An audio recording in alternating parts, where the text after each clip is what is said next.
Tere päevast, Eesti töösturid! Mul on väga eriline tunne olla siin TalTechis, minu alma materis, siin selles majas, Mektoris, kunagises TPI arvutuskeskusest, kus sai alguse digitaliseerimine, rääkida sellel teemal. Minu esimene kõrgharidus on tööstuselektroonikast, ma olen insener, automatiseerimine oli üks asi, mida me õppisime, ja strateegia ja digitaalsus, minu lemmikteemad igapäevaselt. Meil on täna päris huvitavad ajad.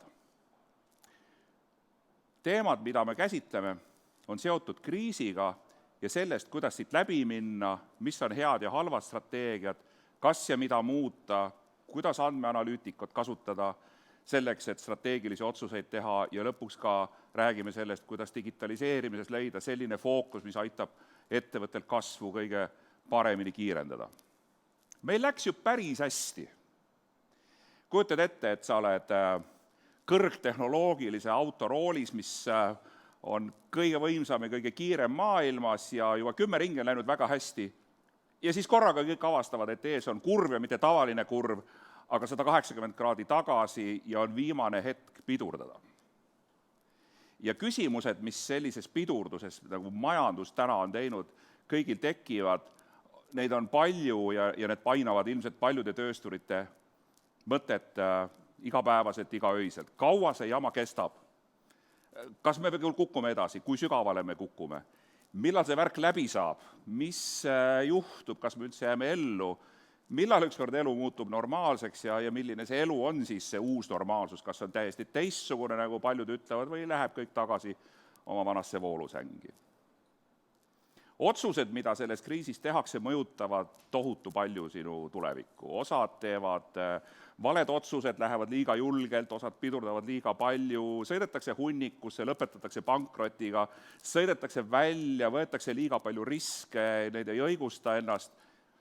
Ja paraku on niimoodi, et ainult vähesed jõuavad võiduka lõpuni ja kohe me räägime sellest, et enam-vähem üks ettevõte 10 teeb oma otsused õigesti, omab õiget võimekust ja jõuab enne teisi ja võidukalt sellest kriisist välja.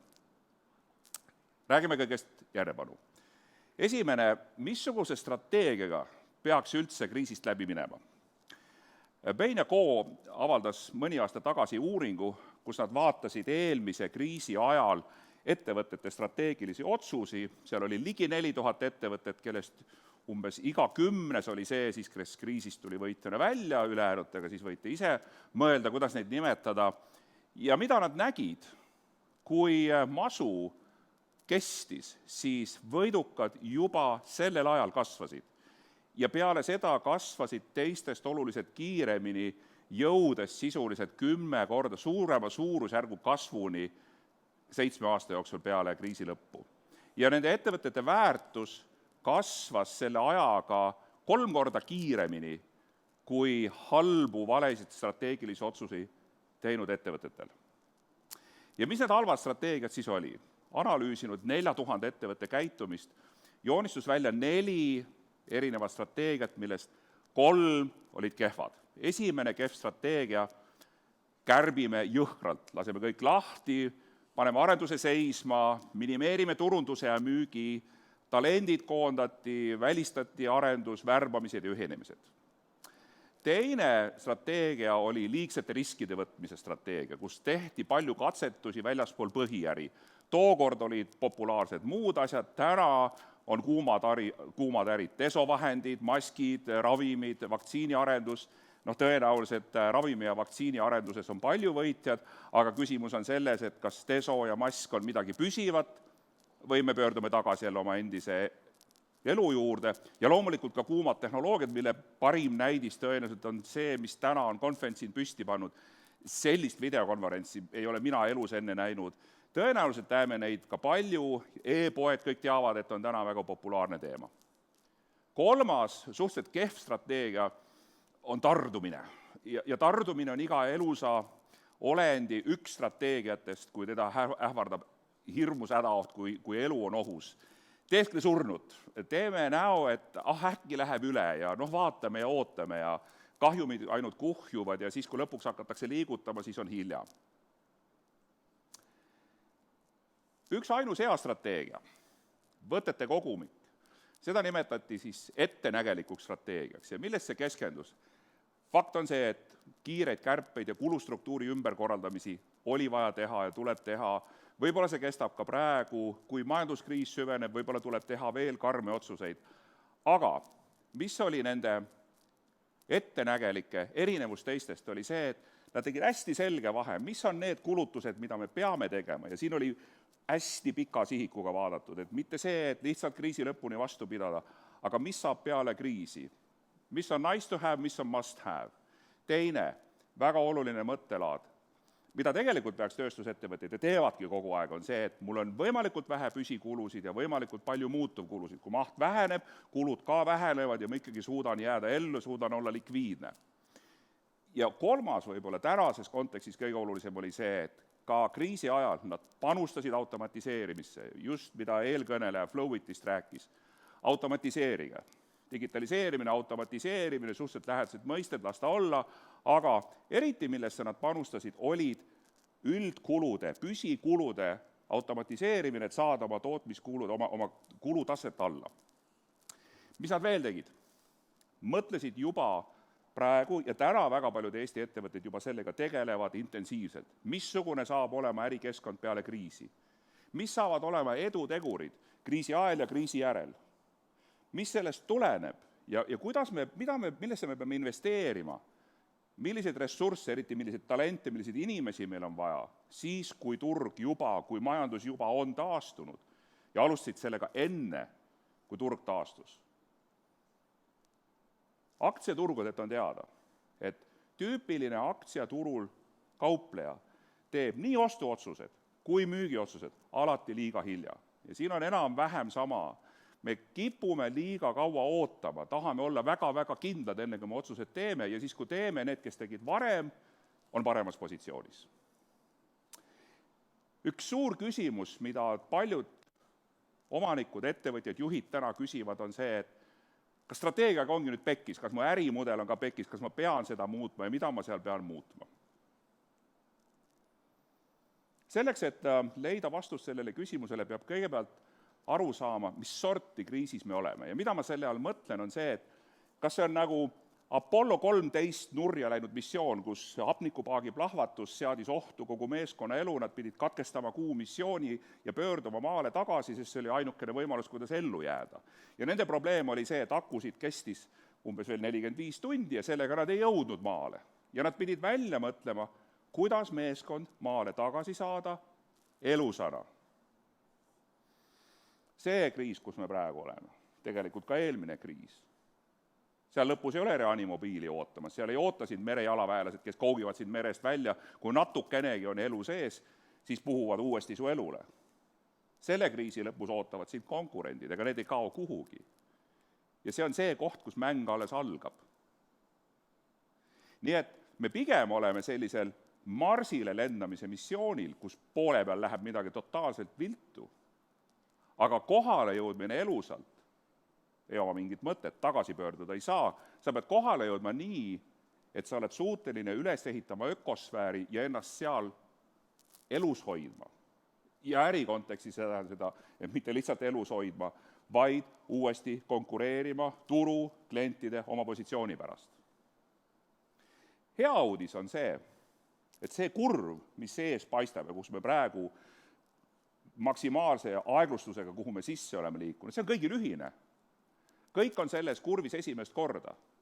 Ja selles mõttes on ka sinu elu lihtsam, et sa pead lihtsalt teistest olema natukene kiirem ja sul peab olema peale kriisi kurvist väljudes, peab sul olema rohkem kiirust kui teistel.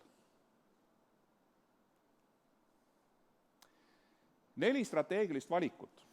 See, kuidas me tahame kriisist läbi minna, ei sõltu ainult sellest, mida me tahame teha. Oluline küsimus on ka see, milleks me oleme võimelised. Ja selle sama uuringu käigus, mida Bain & Co tegi, nad näitasid, millised need erinevad valikud on, mis sõltuvad tegelikult suhteliselt lihtsatest asjadest.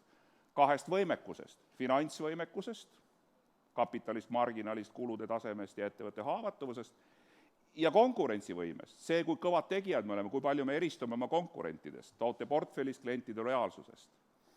Ja oluline on siin just mõelda, et mitte lihtsalt palju mul raha, mul peab olema rohkem kui teistel. Konkurentsivõime peab olema rohkem kui konkurentidel. Ja selle kahe võimekuse järgi on strateegiad, millega edasi minna, põhimõtteliselt 4. Kui mul on finantsvõimekus kõrge, konkurentsivõime kõrge, siis see on praegu see koht, kus tuleb investeerida arendusse, vaadata ringi, mis on ripakil, mis on võimalik omandada. Vastus küsimusele, kas ma pean oma strateegiat muutma, on ilmselgelt jah. Üks nendest 4 tuleb täna valida. Kui sa oled kehvas seisus, up or out, kui sa oled heas seisus, mine ja proovi teha, mis vähegi võimalik sellest, et kriisist võimalikult palju kasu lõigata. Ehk siis 1 4 strateegiast, kas ründad, kasvatad, keskendud või väljud, tuleb valida. Järgmine, kas ma pean oma ärimudeliga midagi tegema? Põhimõtteliselt, kui me võtame ärimudeli ette, siis me võime öelda, et siin on kõik pekkis.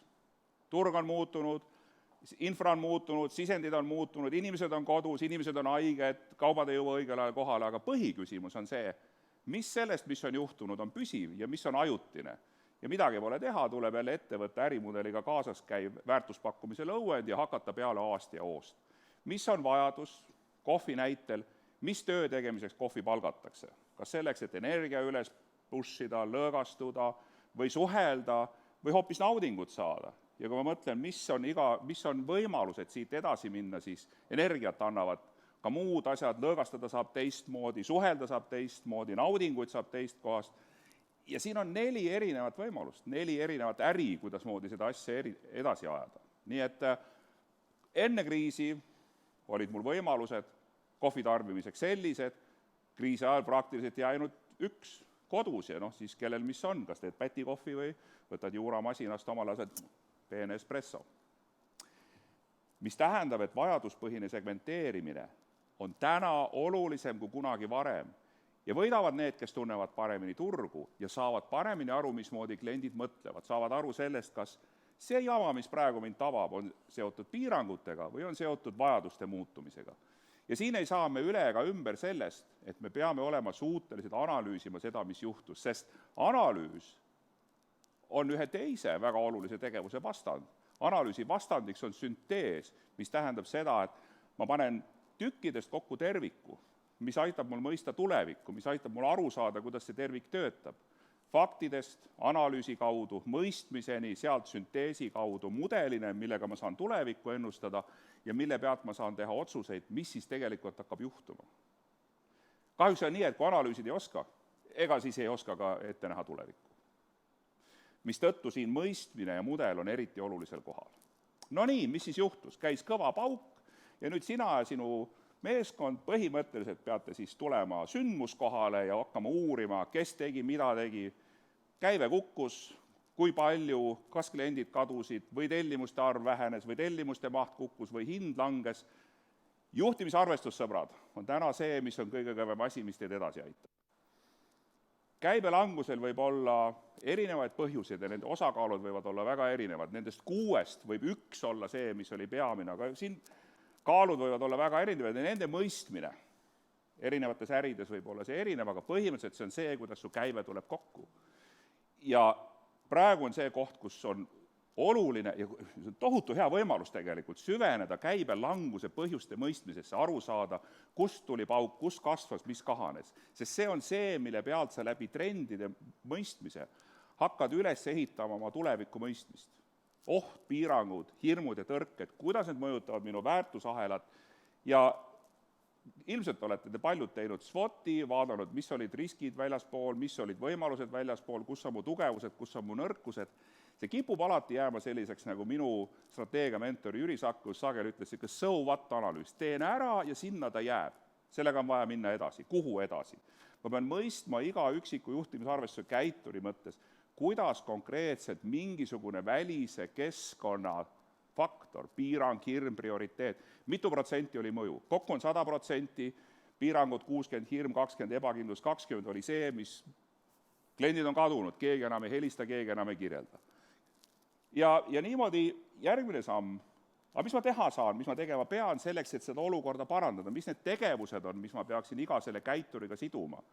Ja näiteks, kui ma tahan rohkem kliente hankida, suurendan müügiaktiivsust, tahan saada rohkem tellimusi, müün odavamalt, aga samas tahaks kõrgema hinnaga müüa ehk teha vähem allahindlust ja siis läheb see müü odavamalt sellega konflikti, peaks arendama keerukamaid tooteid, sama lugu, millele panustada, et käivet kasvatada. Igal juhul on mul vaja mõista seda, et see, mis praegu juhtus, kas see on ajutine või püsiv ja kui palju see taastub. Mustaga märgitud veerus on näidatud prognoos. Klientide arv taastub kõrgemale kui kunagi varem, sest me oleme suutelised kriisi ajal kliente juurde võitma, sest meie konkurentsivõime on kõrgem. Ja siit saab teha prognoose. Kuidas taastub, mis juhtub peale kriisi, siin on üks selline optimistlik näide, kus 26% peale kriisi oli käive kõrgem. Ja mis on siis digitaliseerimise roll? Kuidas digitaliseerimine on kogu selle mänguga seotud? Paljud teist tõenäoliselt on läbi käinud digiauditist ja need terminid, mis siin on, alates kliendisuhete haldamisest kuni siis kvaliteedi tagamise ja kvaliteedisüsteemideni, on läbi käidud, olete saanud oma olukorrale hinnangu, milline on tööstuse parim praktika, kus kohas oleks teie kasvuvõimalused, kuidas siit edasi minna? Siin on 10 valdkonda, kuhu võiks ja peaks investeerima selleks, et oma digivõimekust kasvatada. Ja eelmisele esinejal oli küsimus, et kui sul on 10 000 eurot, kuhu sa selle paned? Sa pead selle 10 000 eurot panema siia, valima välja 1 või 2 10, mis annavad läbi selle investeeringu sulle suurima kasvu ja kasumi ja kuidas su 10 000 on investeeritud kõige suurema roiga. Kuidas seda teha?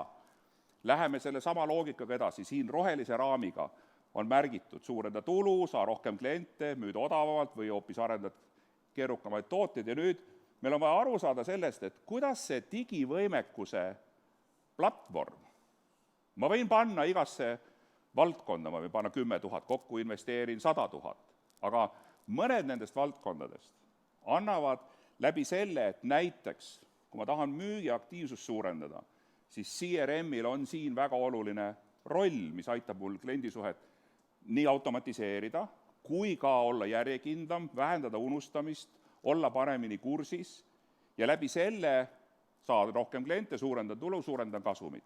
Ja see on vaja nüüd kaaluda. Kui ma panen kvaliteedi arendamise süsteemi ja vähendan praaki ja see suurendab mu efektiivsust, aitab mul see odavamalt müüa, kas see on see võti, millega ma suurendan tulu? Või ma peaksin investeerima hoopis keerukamate toodete arendusse, kui ma panen käed kämmi raha alla või nendes oskustesse investeerin, siis läbi selle ma saan hoopis kõrgema hinnaga tooteid müüa. Nii et selles loogikas orienteerumine aru saada, mis millest sõltub ja kui suured on mõjud, iga üksiku selle noole peal saab olla väga erineva suurusega mõju. Tuleb investeerida sinna, kus mõju on kõige suurem, kust ma saan kõige rohkem investeeringutasuvust. No nii, ja ilmselt on võtmeküsimus täna paljudel, et kaua see jama veel kestab. Ettenägelikkus.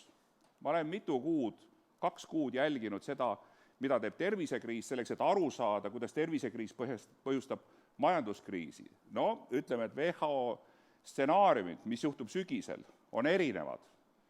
Me ei tea täna täpselt, mis juhtuma hakkab, aga iga nädal, iga päev tegelikult teeb meid targemaks ja me oleme suutelised paremini valmistuma. Jälle andmeanalüütika on see ja asjade sisemise loogika mõistmine, mis aitab meil aru saada, kuhu see maailm liigub ja missuguse tempoga. Analüüs näitas juba tegelikult märtsi keskpaigas, et mingit paanikat ei ole, samal ajal kui kriisikomisjon räägib seda, et hullem on alles ees. No vaatad statistikale otsa ja ütled, no ei näe tulemas, no ei tulnudki. 1. aprillil, kui vaadata statistikat, sai tervisekriis läbi, aga majanduskriis alles saab hoo üles.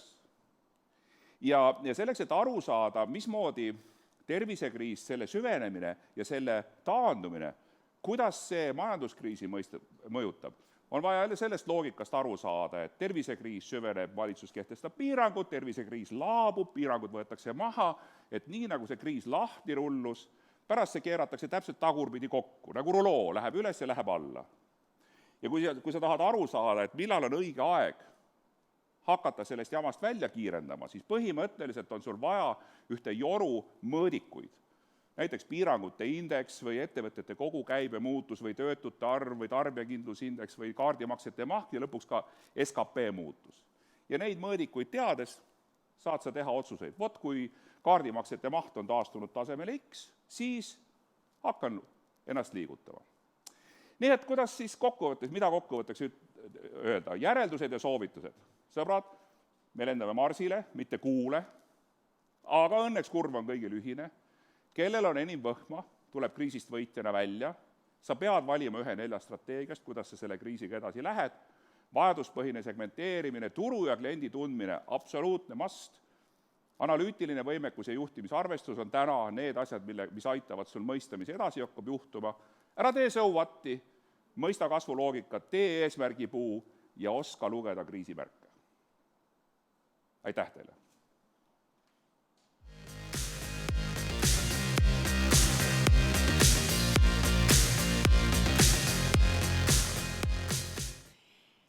Aitäh sulle, Indrek, see oli kõva motivatsiooni ettekanne. Aga räägi mulle kõigepealt, kui mina sind kuulasin, siis mul oli selline küsimus tekkis, et räägi, mida sina ise muutsid enda tegevustes ja enda strateegias, et kuidas sina reageerisid nendele?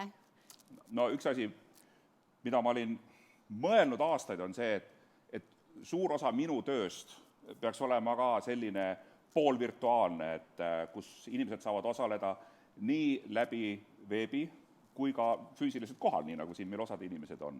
Ja teine, midagi teha ei olnud, tuli oma kulubaas ka üle vaadata ja avastasin seda, et tegelikult ma saan hakkama, mul siin samas kõrval majas, Küberi majas oli väga kihvt tööruum ja see viimased 2 kuud seis tühjana, kuna keegi kohale ei tulnud ja ütlesin, okei, aitab küll, ma lähen tagasi maale, panen oma kodukontori ja töökontori kokku ja väga kardinaalne muutus, kolisin 10 päeva tagasi, täitsa õudne.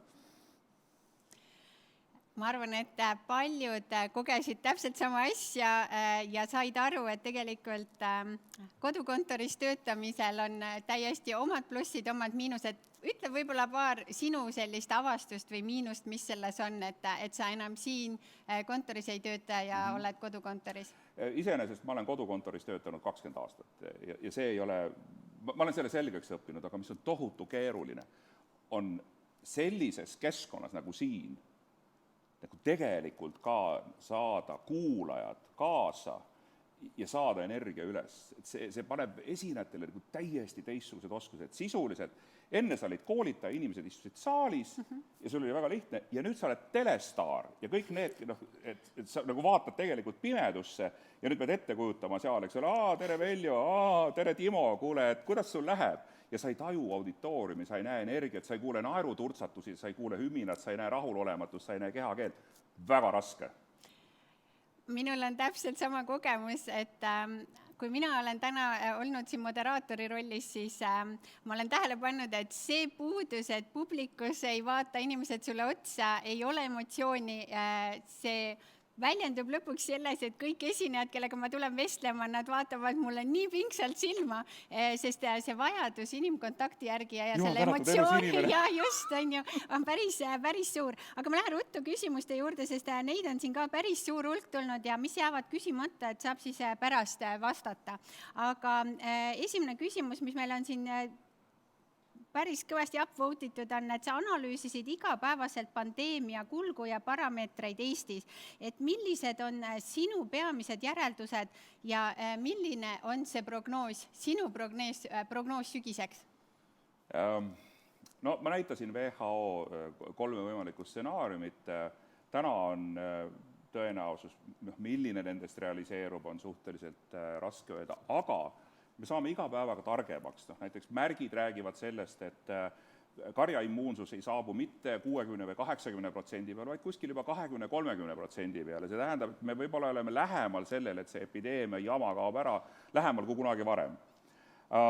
Teine oluline asi on, ja millega ka võib-olla mitmed analüütikud panid selle epideemia alguses möödas, nad kõik vaatasid hirmunult neid eksponentsiaalseid kõveraid, aga kes natuke matemaatikat teab, eks ole, siis ei tule vaadata mitte lihtsalt graafiku kuju, vaid tuleb vaadata selle graafiku kuju muutumise kiirust ehk tuletist.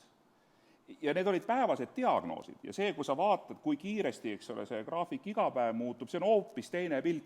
Nii et te peate valima õiged mõõdikud ja aru saama, eks ole, millest tuleneb. Päevaste diagnooside arvust, eks ole, tuleb siis haigete arv ja sealt tuleb koormus haiglatele, sealt tuleb koormus intensiivi ja sealt tulevad surmad. Ettevaatav mõõdik, eks ole. Ma võtan siit viimase küsimuse, mis haakub väga hästi sinu praeguse jutuga, et mis on teie seisukoht valitsuse otsuste tegemiste kohta siis siiani ja et kas teie andmete põhjal on valitsuse analüütikud otsuste tegemisel eksinud ja tekitanud sellega majanduslikku kahju? Niisugune väike intriig siia lõppu. Mul oli enne siin majandusministeeriumi inimestega vestlus ja üks asi on see, mida ütlevad analüütikud, üks asi on see, mida ütlevad majandusteadlased, aga poliitikud peavad tegema omad otsused ja nemad teevad oma otsused lähtudes oma poliitilistest huvidest. Nii et me ei saa siin öelda, et keegi eksis, keegi ei eksinud. Jah, kriisi alguses olid päris ilmaäratavad stsenaariumid, 230–960 inimest intensiivravi üksustes, aga seal olid ka juhul, kui paraku nii ei läinud, minu arvates oli see liiga suur, seda ma kirjutasin juba 2 kuud tagasi, et ma ei näe siit kuskilt seda pauku tulemas. Me olime selles jamas kõik esimest korda, õppisime esimest korda, osad inimesed oskasid mingid asjad paremini, osad halvemini, et siin ma ei hakkaks kedagi süüdistama. Kõik püüdsid teha oma parimat.